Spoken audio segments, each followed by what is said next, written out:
Alright, we are back.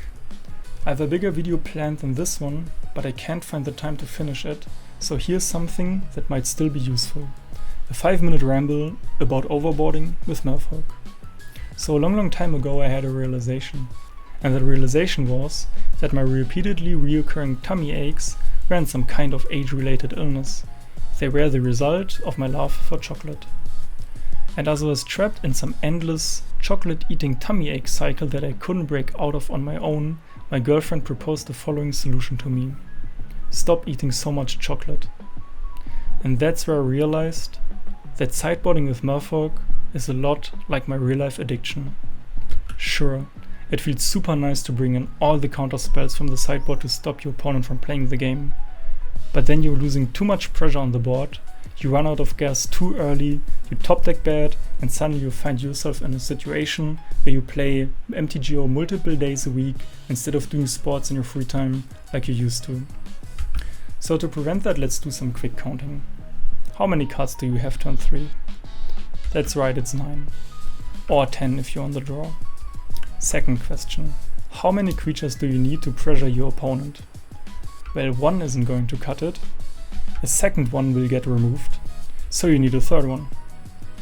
Alright, let's plug all these numbers in this random tool I found on the internet and use an arbitrary benchmark. Like 90% of the time, you want to have 3 creatures on turn 3. Boom, there you have it. 28 creatures on the play, 26 creatures on the draw. It's a little bit less on the draw because you're drawing 1 extra card. So let's say you find this random list on the internet. What are you going to do after you play your first game and go into boarding? Well, you take a look at the creature count. This list has 32 creatures, for example. And what are you going to do now? Well, you're going to cut creatures until you hit the magic number. And after you hit the magic number, which is again 28 on the play and 26 on the draw, you're going to fill up on your favorite cards from the sideboard. Well, done. That's it. But hold up, you say. What cards are actually your favorites from the sideboard? Well, this depends on multiple things, but the bottom line is, I really don't know. And I don't know if anybody really does. Now, this doesn't mean that I don't know what to board, but this means that I don't know what to board that's actually best. For example, this guy is on Rectus Moonshadow. I bring in Chalice. I resolve Chalice in 1, and now he can go and message his favorite buddy on MTGO, which is the card hoarder buy bot, to try to get the minimum value out of all the 1-costing cards in his hand that are rotting there for the rest of the game. Now, is Chalice a good card versus Moonshadow?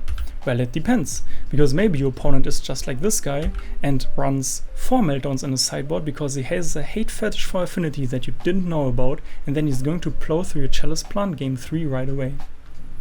Well, sideboarding is even more difficult than that. But this is a take for another video. So the baseline I'm trying to work with is, I'm reading my sideboard cards, and I kid you not, this is all I do. 99% of the time this is what I'm doing. I read the sideboard cards in my sideboard, then I try to line them up in my mind versus the most annoying things my opponent is going to play. And then I try to verbalize those thoughts to other people or myself, and sometimes they are happy with what I'm going to say, and sometimes they are not. Now, does this mean our reason is faulty, or their reason is faulty?